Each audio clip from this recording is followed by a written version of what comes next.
Assalamu alaikum dear viewers and welcome to English Lab.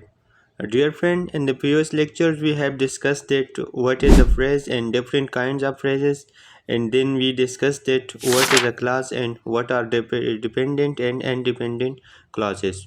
So make sure to check those lectures out as well. In this lecture I am going to talk about the sentence, that what is a sentence. So friend आज sentence के ऊपर बात करते हैं कि sentence क्या है, क्योंकि मोस्ट ऑफ द स्टूडेंट्स इसमें 2-3 मिस्टेक्स करते हैं। ठीक है, पहला मिस्टेक्स तो ये करता है कि सेंटेंस का जो प्रोनाउंसिएशन है वो सही तरह से नहीं कर सकते। देखिए, एक है सेंटेंस और दूसरा है सेंटेंस। जब हम यह एस को शॉर्ट बोले यानी सन और ये टी एन को हम जोर दे सेंटेंस, तो इसका मीनिंग है जुमला। ठीक है, जो हम आज डिस्कस करने वाले हैं। दूसरा है सेंटेंस, जिसे कि अगर हम एस ई एन को जोर दे और टी एन को सॉफ्ट बोले सेंटेंस, तो इसका फिर मीनिंग है पनिशमेंट। ठीक है, आपने न्यूज़ में सुना हुआ होगा। जो आज हम पढ़ने वाले हैं इंग्लिश ग्रामर के अंदर, तो ये है सेंटेंस। ठीक है, इसको सेंटेंस नहीं बोलना और इसको हेट्रोनिम कहते हैं। ठीक है, जब दो ऐसे वर्ड्स हो, इसकी स्पेलिंग अगर सेम हो, मीनिंग और प्रोनाउंसिएशन चेंज हो, तो इसको हेट्रोनिम कहते हैं इंग्लिश के अंदर। दूसरा, मोस्ट ऑफ स्टूडेंट्स ये मिस्टेक करते हैं कि सेंटेंस का जो प्रॉपर डिफिनीशन है, एग्जैक्ट डिफिनीशन है, वो नहीं कर सकते। और तीसरा ये कि सेंटेंस को फाइंड आउट नहीं कर सकते कि ये ग्रामेटिकली एक करेक्ट सेंटेंस है या नहीं है। तो आज हम इन चीज़ों पर बात करते हैं।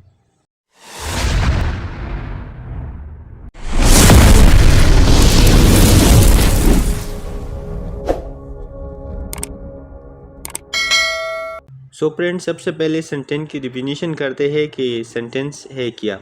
तो sentence is a group of words arrange in a particular order having a complete thought और आइडिया। अगर हम प्रेस की डिफिनीशन को देखें तो प्रेस में भी हम ये कहते हैं कि एक ग्रुप ऑफ वर्ड है। क्लास में भी हम ये देखते हैं और कहते हैं कि ये एक ग्रुप ऑफ वर्ड है। ठीक है, लेकिन सेंटेंस में कुछ चीज़ें ख़ास है, और वो ख़ास चीज़ें क्या है कि ये arrange in a particular order and having a complete thought और आइडिया। कि सेंटेंस में जो वर्ड है वो हम एक पर्टिकुलर ऑर्डर में अरेंज करेंगे। ठीक है, और ये एक ख़ास मीनिंग देगा, एक कंप्लीट थॉट या आइडिया हमें देगा। ऐसा ना हो कि बस ये एक ग्रुप ऑफ वर्ड्स हो और पर्टिकुलर ऑर्डर में हो और कुछ मीनिंग ना हो। ठीक है, ये ग्रुप ऑफ वर्ड्स भी होगा, arrange in a particular order में होगा, और फिर क्या कि ये हमें एक कंप्लीट मीनिंग या कंप्लीट थॉट देगा। देखिए, यहाँ पर दो ग्रुप ऑफ वर्ड्स है, आप देख सकते हैं इस एग्जांपल में। एक है कि Ali is a good student, तो इसको अगर हम देखें तो ये ग्रुप ऑफ वर्ड है और पार्टिकुलर ऑर्डर में भी अरेंज है और हमें एक कंप्लीट थॉट देता है। ठीक है, कि अली एक अच्छा स्टूडेंट है। ठीक है, अगर दूसरे एग्जांपल को हम देखें तो okay good now is yes, ये तो एक ग्रुप ऑफ वर्ड है लेकिन ये पार्टिकुलर ऑर्डर में नहीं है। राइट, और ये हमें कंप्लीट थॉट या मीनिंग भी, कुछ मीनिंग भी नहीं देते। ठीक है, तो अगर हम फर्स्ट एग्जांपल को देते तो अली एक वर्ड है, एज सेकंड वर्ड है, ए थर्ड वर्ड है, गुड फोर्थ वर्ड है, और स्टूडेंट जो है वो पांचवा वर्ड है। मतलब कि इस ऊपर सेंटेंस में 5 वर्ड से ये सेंटेंस बना हुआ है। और नीचे अगर हम देखें okay 1 good 2 now 3 is 4 and yes 5, ये भी 5 वर्ड्स का एक कम्बिनेशन है। मतलब ये दोनों 5 वर्ड्स का एक कम्बिनेशन है, ऊपर वाला भी और नीचे का भी। लेकिन ऊपर को हम सेंटेंस कह सकते हैं और नीचे को नहीं, क्योंकि ऊपर जो है ये हमारे पास एक पार्टिकुलर ऑर्डर में अरेंज है और हमें कंप्लीट थॉट देता है। और ये जो दूसरा सेंटेंस है या दूसरा ग्रुप ऑफ वर्ड्स है, सॉरी, तो ये क्या है कि ये हमारे पास पार्टिकुलर ऑर्डर में अरेंज नहीं है और ये हमें थॉट भी नहीं देता। ठीक है, तो इसको हम सेंटेंस नहीं कह सकते। दूसरा डेफिनेशन है सेंटेंस के, क्योंकि हम बेसिक से एडवांस की तरफ जाएंगे, तो ये थोड़ा एडवांस डेफिनेशन है कि sentence as a group of words having a subject and predicate and presenting a complete thought और आइडिया। इसमें भी 2-3 बातें बहुत इंपॉर्टेंट है कि सेंटेंस हमारे पास एक ग्रुप ऑफ वर्ड होगा, ये तो सिंपल बात है। दूसरा है कि इसमें सब्जेक्ट और एक प्रेडिकेट ज़रूर होगा। एक सेंटेंस में एक सब्जेक्ट और एक प्रेडिकेट ज़रूर होगा। अब सब्जेक्ट और प्रेडिकेट क्या है, तो इस पे मैंने एक अलग वीडियो अपलोड किया है और इस वीडियो के डिस्क्रिप्शन में इसका लिंक मौजूद है। अगर किसी ने नहीं देखा तो जाके वहाँ से आप देख सकते हैं। ठीक है, और तीसरा बात यह है इसमें कि प्रेजेंटिंग अ कंप्लीट थॉट और आइडिया। ठीक है, ये भी सिंपल बात है कि हमें एक कंप्लीट थॉट या कंप्लीट आइडिया देगा। मतलब तीन बातें हैं कि ये ग्रुप ऑफ वर्ड होगा, इसमें एक सब्जेक्ट और एक प्रेडिकेट होगा और ये कंप्लीट थॉट और आइडिया देगा। यहाँ पर एग्जांपल्स है कि Asad is very obedient student. तो उसको अगर हम देखें तो असद यहाँ पर एक सब्जेक्ट है, तो सबसे पहले तो ये एक ग्रुप ऑफ वर्ड है। ठीक है, ये तो सब जानते हैं। दूसरा ये कि असद यहाँ पर एक सब्जेक्ट है, is a obedient is very obedient students यहाँ पर क्या है, एक प्रेडिकेट है। ठीक है, और दूसरे एग्जांपल को हम देखें तो सलमान टीच इंग्लिश। तो सलमान यहाँ पर सब्जेक्ट है और टीच इंग्लिश यहाँ पर प्रेडिकेट है और ये हमें कंप्लीट मीनिंग भी देता है। तो यहाँ पर ये दोनों जो है ये करेक्ट सेंटेंसेस है ग्रामेटिकली। और बेसिक्स पर सेंटेंस। ठीक है, ये चार ऐसे पॉइंट्स है कि ये एक सेंटेंस में ज़रूर होना चाहिए। अगर इसमें एक भी मिस है तो उसको हम ग्रामेटिकली एक करेक्ट सेंटेंस नहीं कह सकते। ठीक है, तो एक एक इसको पढ़ते हैं। पहला है सब्जेक्ट प्लस प्रेडिकेट। एक सेंटेंस में ज़रूर एक सब्जेक्ट और एक प्रेडिकेट होगा, जैसे कि मैंने पहले बताया। ठीक है, एग्जांपल है कि Asad place cricket daily. Asad एक सब्जेक्ट है एंड प्लेस क्रिकेट डेली एक प्रेडिकेट है। मैंने पहले बता दिया कि सब्जेक्ट और प्रेडिकेट पे मेरा एक डिटेल वीडियो मौजूद है। ठीक है, और इसका लिंक जो है मैंने नीचे डिस्क्रिप्शन में डाल दिया है, वहाँ आप जाके देख सकते हैं। ठीक है, बहुत ईजी है ये तो ये फर्स्ट वाला पॉइंट है। ठीक है, सब्जेक्ट और एक प्रेडिकेट ज़रूर होगा एक सेंटेंस के अंदर। दूसरा पॉइंट क्या है कि कैपिटलाइजेशन। देखिए फ्रेंड्स, हमारे पास बहुत स्टूडेंट्स जो है वो ये मिस्टेक करते हैं कि एक सेंटेंस लिखते हैं लेकिन इसका जो फर्स्ट लेटर है वो कैपिटल में नहीं लिखते। ठीक है, मोस्टली एंड द पैराग्राफ के अंदर जब एक सेंटेंस लिखते हैं तो ये इस तरह करते हैं कि जो फर्स्ट लेटर होता है वो कैपिटल में नहीं लिखता। तो कैपिटलाइजेशन का मतलब ये है कि सेंटेंस का जो इनिशियल या स्टार्ट लेटर है, फर्स्ट लेटर है, वो हमेशा हम किस में लिखेंगे, कैपिटल केस में या कैपिटल लेटर से हम लिखेंगे। जैसे कि यहाँ पर है कि माई में एम जो है ये कैपिटल है, असद में ए क्या है, कैपिटल है। ठीक है, तो ये कैपिटलाइजेशन दूसरा पॉइंट है। तीसरा पॉइंट है punctuation mark. So friend, punctuation mark पे मैं एक अलग वीडियो अपलोड कर दूंगा, लेकिन इस लेवल पर इतना जाने के पंचुएशन मार्क जैसे कि पीरियड हो गया, हमारे पास कामा हो गया, कालान हो गया, सेमी कालान हो गया। ठीक है, तो ये सारे के सारे क्या है, ये पंचुएशन मार्क है, या quotation mark, exclamation point, question mark. ठीक है, तो ये सारे के सारे क्या है, पंचुएशन मार्क है।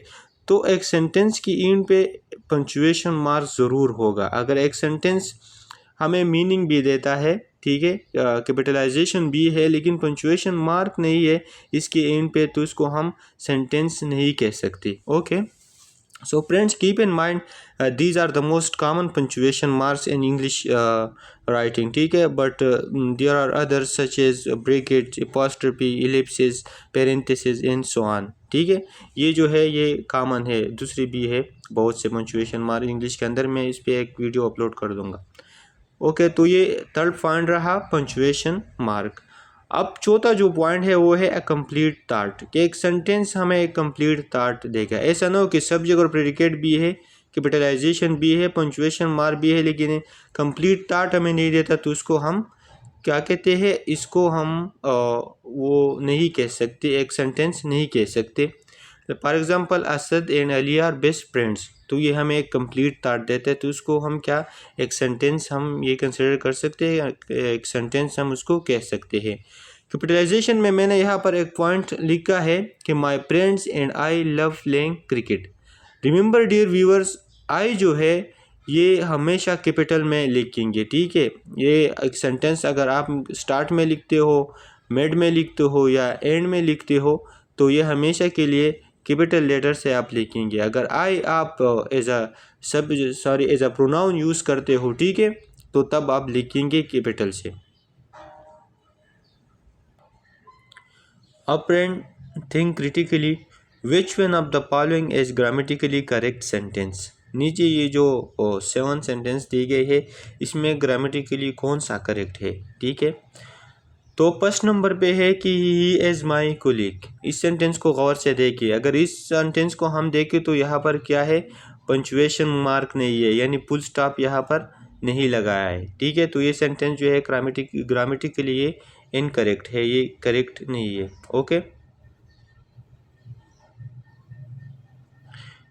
दूसरा जो सेंटेंस है वो है कि वी लिव इन टेक्सास। इसको अगर हम देखें तो यहाँ पर कैपिटलाइजेशन नहीं है, यहाँ पर ये जो डब्ल्यू लिखा है ये इनिशियल लेटर है और पहला लेटर है इस सेंटेंस का, लेकिन ये स्मॉल केस में या स्मॉल लेटर से लिखा है।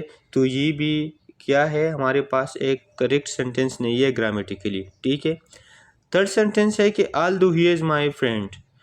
तो इस सेंटेंस को अगर हम देखें, यहाँ पर कैपिटलाइजेशन भी है, पंचुएशन मार्क भी है, सब्जेक्ट और प्रेडिकेट भी है इसमें, लेकिन ये हमें कंप्लीट थाट नहीं देता है। ठीक है, इसका मीनिंग है कि अगरचे वो मेरा फ्रेंड है, अगरचे वो मेरा फ्रेंड है, लेकिन क्या इसका कंप्लीट मीनिंग नहीं है। दूसरा ये कि यहाँ पर ये जो ऑल दो आया है ये हमारे पास सबऑर्डिनेटिंग कंजंक्शन है, और जब सबऑर्डिनेटिंग कंजंक्शन एक सेंटेंस के स्टार्ट में आता है तो और फिर इसके पास जो डिपेंडेंट क्लास होता है, सॉरी इंडिपेंडेंट क्लास होता है, वो नहीं हो तो फिर ये सेंटेंस हमें कंप्लीट मीनिंग नहीं देता। ठीक है, ये सेंटेंस फिर नहीं होता, फिर ये एक सेंटेंस फ्रेगमेंट होता है।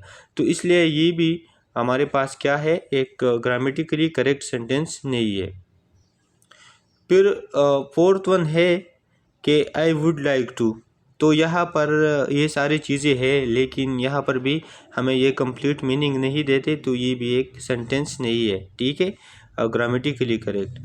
फिर है द सिविल इंजीनियर जाकिर। तो यहाँ पर अगर हम देखें तो यहाँ पर सिर्फ सब्जेक्ट आया है, इसमें प्रेडिकेट नहीं है। ठीक है, बाकी सारी चीज़ें तो है, कैपिटलाइजेशन भी है, पंचुएशन मार्क भी है, सारी चीज़ें है, लेकिन ये क्या है, ये द सिविल इंजीनियर जाकिर सिर्फ और सिर्फ एक सब्जेक्ट है, यहाँ पर क्या है, प्रेडिकेट नहीं है। तो इसलिए इसको हम एक ग्रामेटिकली करेक्ट सेंटेंस नहीं कह सकते। फिर है 6 नंबर पे कि असद गोज़ टू स्कूल।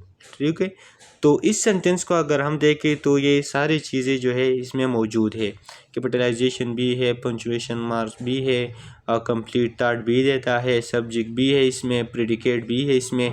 तो यहाँ पर ये एक करेक्ट सेंटेंस है। ओके, फिर है अलॉन्ग अवेटेड डिसीजन। तो इसको भी अगर हम देखें तो ये हमें कंप्लीट मीनिंग नहीं देता, तो ये भी एक करेक्ट सेंटेंस नहीं है ग्रामेटिकली। तो इन सारे में ये जो असद गोज़ टू स्कूल ये क्या है, ये करेक्ट सेंटेंस है, बाकी ये जितनी भी है 6 ये इनकरेक्ट सेंटेंस है। So I hope you understood very well. If you have any questions, you can ask in coming session. Thank you so much. Allah Hafiz.